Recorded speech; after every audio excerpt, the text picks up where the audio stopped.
Qadimgi Misr insoniyat tarixidagi eng buyuk va sirli sivilizatsiyalardan biridir.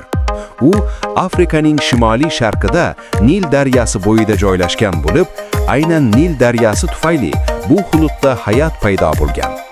Nil har yili to'shib, yerlarni unumdor qilgan. Shu sababli dehqonchilik rivojlangan, shaharlar qurilgan va jamiyat shakllangan.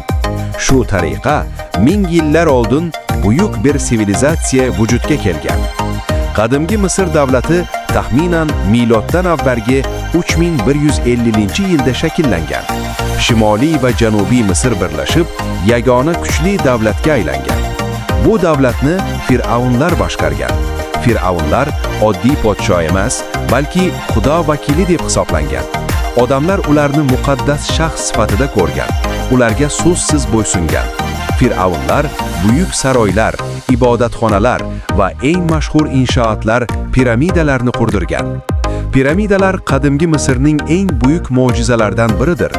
Ular fir'avnlarning qabrlari bo'lib, o'limdan keyingi hayotga ishonch sababli qurilgan.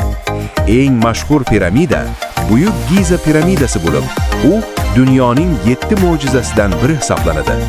Bu piramidalar minglab ishchilar mehnati bilan oddiy asboblar yordamida qurilgan bo'lsa-da, bugungi kungacha insoniyatni